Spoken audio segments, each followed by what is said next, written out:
Hey, how's it going, everyone? Hope you're all doing well out there. Before we get started, go ahead, do me a favor, smack that like button, hit subscribe, ding the notification bell so you can be notified of when future videos are uploaded. And for this Flix Friyay, we're actually talking about a Hulu exclusive movie that just recently came out. It's called Palm Springs, so let's get into it.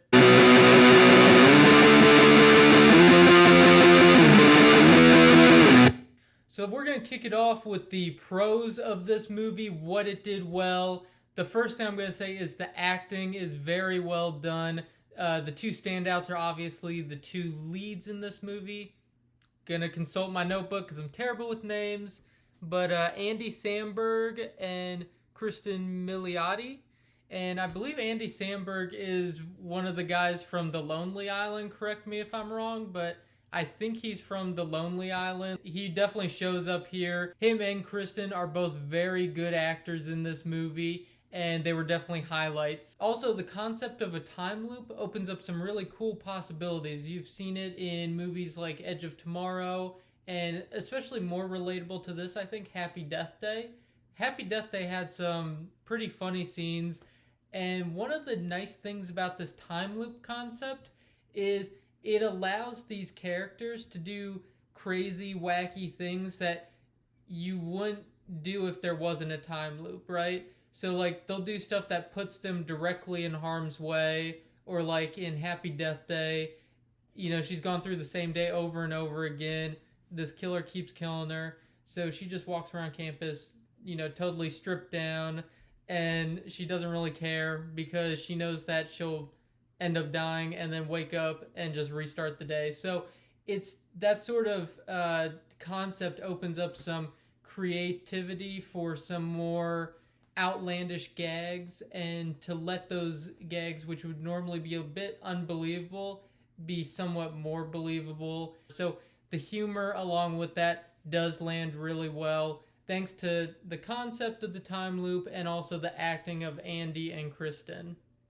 On top of those, there's also some good character growth in this, especially with Cristin's character. Andy's is a bit...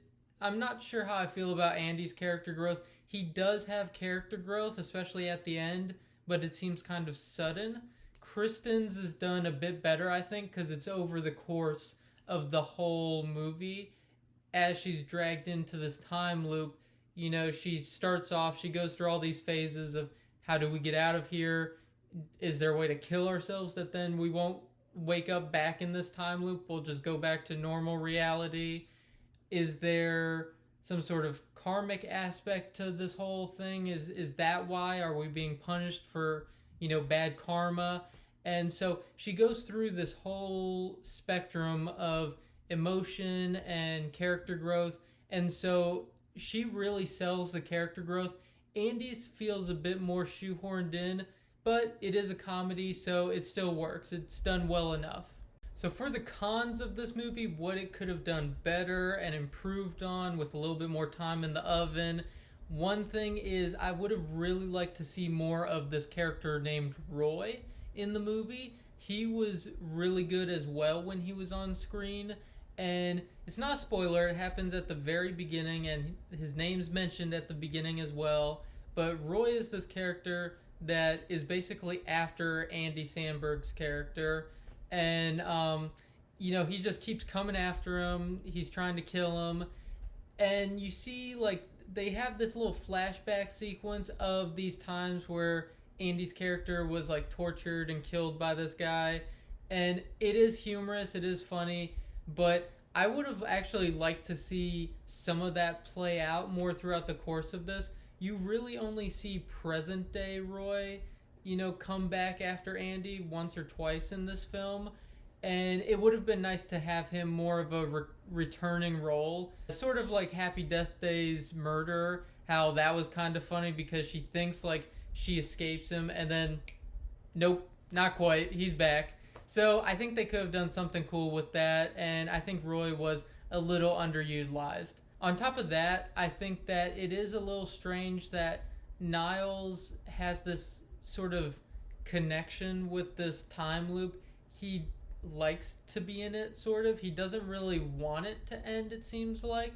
And they never really fully explain why. Like, they kind of hint at it, like, generally speaking, his life's not that great anyways, it seems like. So that seems to be why he's, like, not really in too much of a rush to get back to how things were. But it never goes beyond that, so you never really feel like that connection with him as much as you do with Cristin's character. And that might have been a story choice because his character is more all about the present and going forward. So maybe that was a bit of an artistic choice. Like, you know, he doesn't care about other people's past, and so they decided not to show his past really, not too much anyways. And then the last con for me is the science in the movie, the logic behind it. Not sure how much is there. I mean, it just didn't seem really believable to me, especially the big climactic part that involves all this science. It just seems a little bit wonky, like kind of like, okay, we'll just do this. Like, it didn't really seem believable to me. Maybe that's just me, and that's a little nitpicky for a comedy as well. So you probably won't really care about it not making a whole lot of sense. But as someone reviewing the movie, I had to at least note it. Now, for the score as a whole, I did like this movie overall. I found it very enjoyable, albeit not groundbreaking. It wasn't like an experience like watching the first Hangover was for me, where I was like, this is amazing. This is really, really great. I thought the first Hangover movie was excellent. This wasn't quite like that. This was enjoyable, but it didn't change the game. It didn't rewrite any comedy book or anything like that. So I'm going to give this movie a 7 out of 10. That's a local bargain masseuse parlor with a happy ending on my scale anyways. And so that's pretty good. It's a 7 out of 10. Like I've said in previous videos, a 7 out of 10 for me is pretty good. A lot of people, it's average. An average for me is a straight 5 out of 10, so a 5 out of 10 isn't bad. So that's kind of how my scale goes if you want some reference there.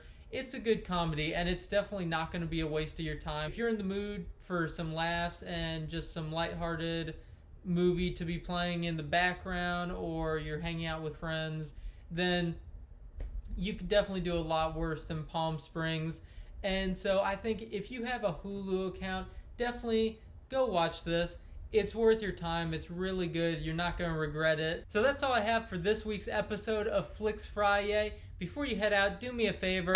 Smack the like button. Hit subscribe. That does me a huge favor. Hit the notification bell to be notified of when my future videos are uploaded. And I'll see you guys next week on Flix Friyay.